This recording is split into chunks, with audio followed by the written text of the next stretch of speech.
Chapter 5 The Marriage Feast. The morning's sun rose clear and resplendent, touching the foamy waves into a network of ruby-tinted light. The feast had been made ready on the second floor of La Réserve, with whose arbor the reader is already familiar. The apartment destined for the purpose was spacious and lighted by a number of windows, over each of which was written in gold letters for some inexplicable reason the name of one of the principal cities of France. Beneath these windows, a wooden balcony extended the entire length of the house.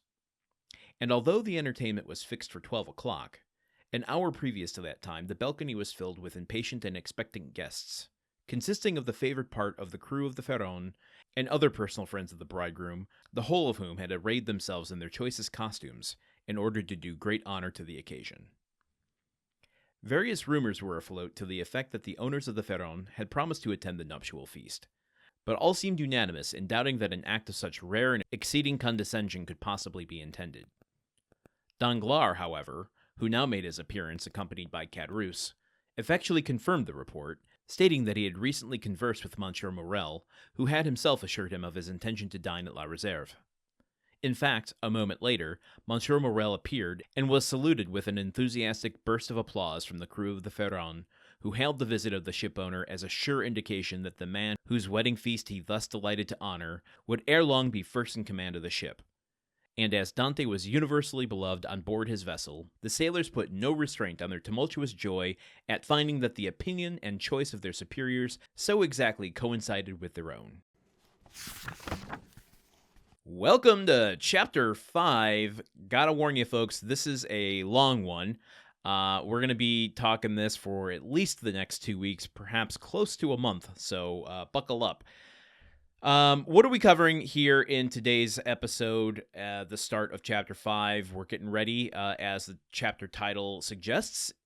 It's a marriage feast. That's right, Dante and Mercedes are getting married, and it looks like everyone in town is here, including Morrel, which seems like a surprise to most people, thinking that he wouldn't deign to come down to the lower depths to slum it with these folks during a wedding occasion.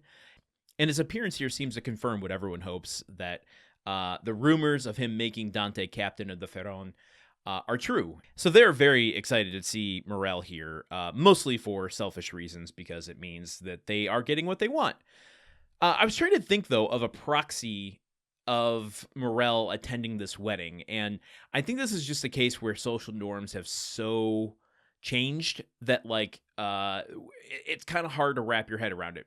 The closest I could come to was, like, having your boss attend your wedding, but even still, like, I feel like that has gone away, where, like, nowadays you either are in a business relationship where it's more informal with your boss anyway, and so having them attend wouldn't be an issue. You might not even consider it to be weird. On the other hand, like, the social line drawn between work and personal life is so distinctive that you wouldn't even consider asking your boss to come to your wedding, and it would be kind of shocking if they did. So, yeah, this is just a product of the time that I find interesting to earmark. So I don't want to take too much time during this very first episode. We'll keep these first couple episodes of this chapter brief so that we can just keep trucking along. I do want to mention that I'm going to start just sprinkling in some Dumas facts throughout this chapter. I have not yet had a chance to read biographies about him. I'm very interested to. If you have a line on finding some, please let me know. I have not actually been able to find many, which is odd to me. I hate relying on a Wikipedia page, but I'm using Wikipedia to kind of give me links to do deeper explorations.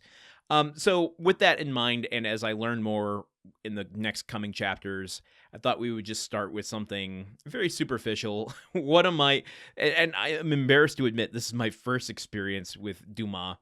Apparently, Dumas wrote this story called The Corsican Brothers, which, as people claim, was the basis for the Jean-Claude Van Damme film Double Impact. Now, I don't know if that's true or if they are just trying to like class up their joint after the fact. Like, oh yeah, this is a film starring Jean-Claude Van Damme and Jean-Claude Van Damme as twins. It's based on Dumas. How can you go wrong? You know, we're not... There's more to the action than you think. I don't know if that's true, but I find it funny, and I wanted to earmark that. When I last watched Double Impact, having heard this, I went and read the Dumas story that it's based on. It's a short story, and it's a pretty good story, I gotta be honest with you. So, but that was my first experience reading Dumas, and I figured... And I felt like, why not go from that directly into one of the longest books he wrote and perhaps in existence. Okay, let's move on as we continue The Count of Monte Cristo, Chapter 5 in tomorrow's episode. I'll see you then. Okay, bye. The Countdown of Monte Cristo is part of the Gruntwork Podcast Network.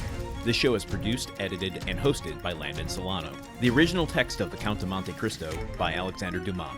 Theme song by Magic Solo.